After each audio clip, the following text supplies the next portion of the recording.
Cœur de patrimoine, Cédric Decoeur. Et on commence avec de la stratégie patrimoniale grâce à Élodie Rouault. Bonjour Élodie. Bonjour Cédric. Merci d'être au rendez-vous sur Cœur de patrimoine pour Altos Patrimoine. Et on va parler donc d'une stratégie, l'apport-cession. Il faut d'abord que vous nous rappeliez un petit peu de quoi il s'agit quand on parle d'apport-cession. Alors, je vais essayer de vous expliquer simplement ce mécanisme qui est quand même assez complexe, qui est l'apport-cession. C'est une stratégie patrimoniale qui consiste pour un chef d'entreprise à réaliser une certaine opération pour optimiser la cession de sa société. L'opération consiste en un apport des titres de sa société à une holding à l'impôt sur les sociétés avant de la vendre. L'objectif de cette opération, c'est de bénéficier d'un report d'imposition. Donc, on va calculer le montant de l'impôt qu'il aurait dû payer en cas de cession. On va le figer aux conditions fiscales actuelles et le décaler à un moment ultérieur. L'intérêt pour le chef d'entreprise, c'est que s'il ne fait pas cette opération, il va vendre en direct. La fiscalité sur la plus-value va être due. Aujourd'hui, quand on réalise une plus-value de cession, la fiscalité qui s'applique de base, c'est la flat tax au taux de 30%, donc 12,8% d'impôt sur le revenu et les prélèvements sociaux de 17,2%. Et en plus, en fonction du montant, une éventuelle contribution exceptionnelle sur les hauts revenus qui peut atteindre 4%. Donc on arrive à un taux global qui peut atteindre 34%. Oui, c'est pas négligeable. C'est pas négligeable. Et si on prend, par exemple, une cession d'1 million d'euros, avec une plus-value d'1 million d'euros, si on applique 34% d'imposition, il ne reste dans la poche du chef d'entreprise que 660 000 euros pour faire d'autres investissements. Donc l'apport-cession, en fait, ça lui permet d'apporter ses titres et de pouvoir réinvestir, en revanche, au sein de sa holding, 100% de son fruit de cession et de payer l'imposition plus tard. Bon, en clair, c'est quand même un cadeau que nous fait Bercy, que nous fait le fisc. Et j'imagine que, comme tout cadeau, entre guillemets, fiscal, Élodie, il y a des conditions. On peut pas juste claquer des doigts en disant « je veux être exonéré » et faire un grand sourire. Exactement. Comme tout avantage fiscal, il y a des conditions, il y a des contraintes particulières pour pouvoir bénéficier de cet avantage-là. Et donc, ces contraintes, elles sont définies par l'article 150 obétaire du Code général des impôts. D'ailleurs, quand on parle d'apport-cession, on fait parfois un raccourci en parlant d'article 150 obétaire. Ouais, c'est une terminologie qu'il faut avoir en tête quand on navigue un petit peu dans le monde patrimonial. 150 obétaire. Exactement. Et donc, cet article 150 obétaire nous dit que quand on fait un apport-cession, donc on apporte les titres à une holding, puis on cède, si on cède dans les 3 ans suivant cet apport, pour pouvoir maintenir ce report d'imposition qu'on est venu chercher en faisant cette opération, on va devoir réinvestir 60% du fruit de cession dans des actifs éligibles. Le but de ce dispositif fiscal, c'est de faire investir dans l'économie réelle. Et donc, les actifs éligibles, ça peut être monter une nouvelle société. Donc ça, c'est super intéressant pour un chef d'entreprise qui viendrait céder. Il disposera de tous ses capitaux pour créer sa nouvelle société. Investir au capital de sociétés d'amis ou de start-up qu'on aura sélectionnées ou de sociétés qu'on connaît. Ou dans des fonds d'investissement, et nous c'est ce qu'on fait avec nos clients, il y a des fonds d'investissement qui sont éligibles au remploi, qui investissent dans des actifs éligibles au remploi, donc on va pouvoir investir dans des startups, dans des sociétés en croissance, dans des sociétés déjà matures, déjà rentables, dans des bois et forêts, dans de l'hôtellerie, pour le coup c'est assez large. Mais ces fonds d'investissement ont des contraintes qui font qu'on doit les détenir au moins 5 ans. D'accord. Et généralement, elles ont des horizons d'investissement un peu plus longs.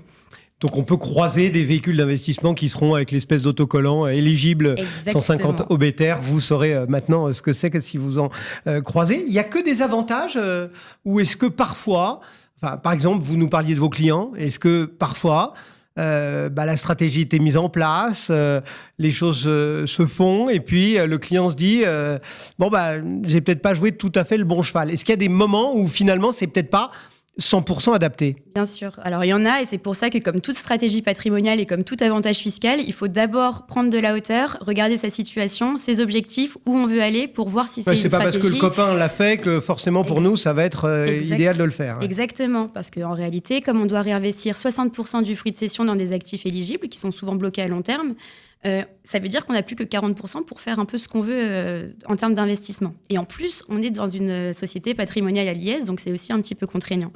Donc d'un point de vue fiscal, c'est très bien. J'ai beaucoup de clients qui, après coup, regrettent d'avoir fait de l'apport-cession pour un montant trop important, parce qu'on n'est pas obligé de faire un apport-cession sur l'intégralité des titres de sa société. C'est bien on peut saucissonner. On peut saucissonner. On peut se dire qu'on vend une partie à titre personnel et une partie via la holding. Et c'est surtout via la holding qu'on va privilégier des investissements à long terme. Donc, il faut se dire de quel montant j'ai pas besoin en réalité avant un certain temps pour pouvoir vivre et répondre à mes objectifs personnels. Parce que le but, c'est pas non plus de s'arrêter de vivre une fois qu'on a cédé sa société. Peut-être transmettre et peut-être, effectivement, avoir à disposition ses capitaux. Ouais. C'est ça. Et du coup, l'enjeu principal, généralement, quand on cède sa société, c'est quand même d'avoir des revenus complémentaires. Si on est sur un chef d'entreprise qui part à la retraite ou qui arrête son activité dans le but d'en relancer une, il faut maintenir son niveau de vie. Et donc, quand on est dans une société holding LIS, avec des contraintes de remploi sur 60% sur des actifs qui sont investis plutôt à long terme, qui ne distribuent pas forcément, on est un peu limité. On n'a plus que 40% pour générer du résultat distribuable, qui va être soumis à l'impôt sur les sociétés. Et si on veut le récupérer à titre personnel, on va devoir encore payer la flat tax au titre des distributions de dividendes.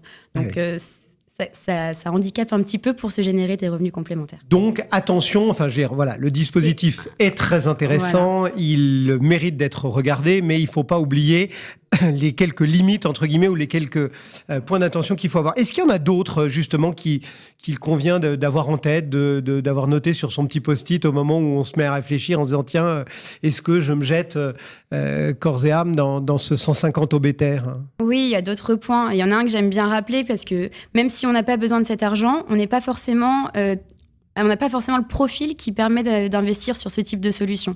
Si c'est le travail de toute une vie, on doit réinvestir 60% dans des actifs éligibles. Les actifs éligibles, c'est l'économie réelle. C'est des investissements qui ont des risques de perte en capital. Le but, c'est pas de se dire, j'optimise ma fiscalité, mais je dors plus la nuit parce que j'ai mis 60% de mon patrimoine, que j'ai mis toute une vie à construire dans des actifs qui peuvent être un petit peu risqués. Donc, il y a ce point-là. Il faut aussi voir comment on se sent avec les investissements et avec quoi on est à l'aise. Il y a un point qui est important également, c'est que c'est la question des revenus complémentaires. En fait, les revenus distribuables dans une société à l'IS, ils sont cantonnés aux résultats qu'on va réussir à générer. Donc, on est très limité sur l'enveloppe.